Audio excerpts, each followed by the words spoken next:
मायका और ससुराल, एक औरत की दर्द भरी कहानी। ससुराल में वो पहली सुबह आज भी याद है।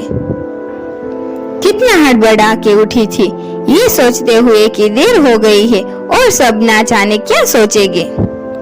एक रात ही तो नए घर में काटी है और इतना बदलाव, जैसे आकाश में उड़ती चिड़िया को किसी ने सोने के मोतियों का लालच देकर पिंजरे में बंद कर दिया हो। शुरू के कुछ दिन तो यूं ही गुजर गए। हम घूमने बाहर चले गए। जब वापस आए तो सासू माँ की आंखों में खुशी तो थी, लेकिन बस अपने बेटे के लिए ही दिखी मुझे। सोचा शायद नया नया रिश्ता है, एक दूसरे को समझते देर लगेगी, लेकिन समय ने जल्दी ही एहसास करा दिया कि मैं यहाँ बहू हूँ, जैसे चाहूँ वैसे नहीं रह सकती। कुछ कायदा मर्यादा है जिनका पालन मुझे करना होगा। धीरे धीरे बात करना, धीरे से हंसना, सबके खाने के बाद खाना, ये सब आदतें जैसे अपने आप ही आ गई। घर में माँ से भी कभी कभी ही बात होती थी। धीरे धीरे पियर की भी याद सताने लगी। ससुराल में पूछा तो कहा गया अभी नहीं, कुछ दिन बाद। जिस पति ने कुछ दिन पहले ही मेरे माता पिता से ये कहा था कि पास ही तो है, कभी भी आ जाएगी, उनके भी सुर बदले हुए थे। अब धीरे धीरे समझ आ रहा था कि शादी कोई खेल नहीं, इसमें सिर्फ घर नहीं बदलता, बल्कि आपका पूरा जीवन ही बदल जाता है।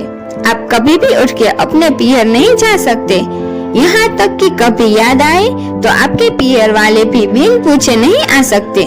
पियर का वो अल्हड़पन, वो बेबाक हंसना, वो झूठे मुंह रसोई में कुछ भी छू लेना, जब मन चाहे तब उठना, सोना, नहाना, सब बस अब याद ही रह जाती है। अब मुझे समझ आने लगा था कि क्यों विदाई के समय सब मुझे गले लगाकर रो रहे थे। असल में मुझसे दूर होने का एहसास तो उन्हें हो ही रहा था, लेकिन एक और बात थी जो इन्हें अंदर ही अंदर परेशान कर रही थी कि जिस सच से उन्होंने मुझे इतने साल दूर रखा, अब वो मेरे सामने आ ही जाएगा। पापा का ये झूठ कि मैं उनकी बेटी नहीं बेटा हूँ, अब और दिन नहीं छुप पाएगा। उनकी सबसे बड़ी चिंता ये थी, अब उनका ये बेटा जिसे कभी बेटी होने का एहसास ही नहीं कराया था, जीवन के इतने बड़े सच को कैसे स्वीकार करेगा। माँ को चिंता थी कि उनकी बेटी ने कभी एक गिलास पानी का नहीं उठाया, तो इतने बड़े परिवार की जिम्मेदारियाँ कैसे उठाएगी। सब इस विदाई और मेरे पराये होने का मर्म जानते थे, सिवाय मेरे। इसीलिए सब ऐसे रो रहे थे जैसे मैं डोली में नहीं, अर्थी में जा रही हूँ।